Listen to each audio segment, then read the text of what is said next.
আমি আমার অনুজ প্রতিমের কাছে আহ্বান করব বা আবেদন করব যে ভবিষ্যতের কোনো মিটিংয়ে তিনি এটা বলবেন না, কারণ তিনি বিজেপিতে সম্পৃক্ত হয়ে গেছেন।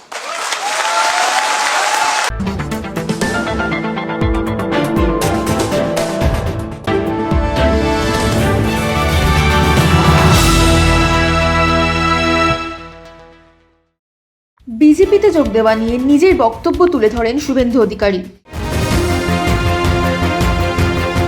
ভারতীয় জনতা পার্টি ধীরে ধীরে ধীরে ধীরে পশ্চিমবঙ্গে আজ মহিলে পরিণত হয়েছে। ভারতীয় জনতা পার্টিতে অন্য দল থেকে অনেকে এসেছেন।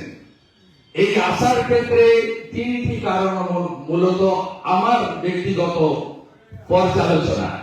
প্রথম কারণ হচ্ছে এক দলের নির্বাচনের সময় আসা, ভোটে লড়া, নির্বাচনে জেতা, নির্বাচনে জিতে পালানো, অথবা হেরে আবার ব্যাক টু দি বেরিয়ে যাওয়া।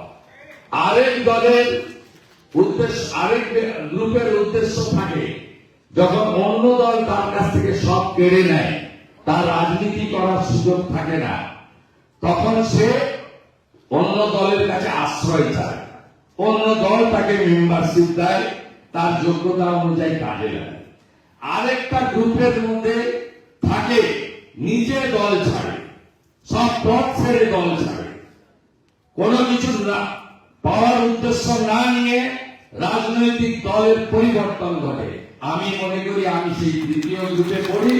5টা দপ্তর ছেড়ে, 3টে বড় ব্যাংকের চেয়ারম্যান ছেড়ে আমি ভারতীয় জনতা পার্টিতে এসেছি।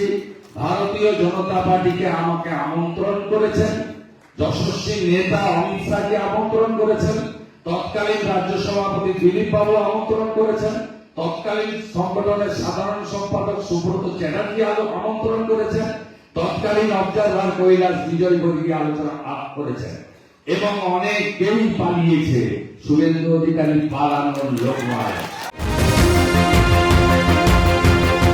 তাকে সবার সামনেই এই ধরনের মন্তব্য করতে বারণ করেন বিজেপি রাজ্য সভাপতি শ্রমিক ভট্টাচার্য। রাজ্যের বিরোধী দলনেতা, যিনি কুচবিহার থেকে কাকদ্বীপ পর্যন্ত তৃণমূলের এই আগ্রাসনী রাজনীতির বিরুদ্ধে চোখে চোখ রেখে লড়াই করেছেন, এবং আমার আগে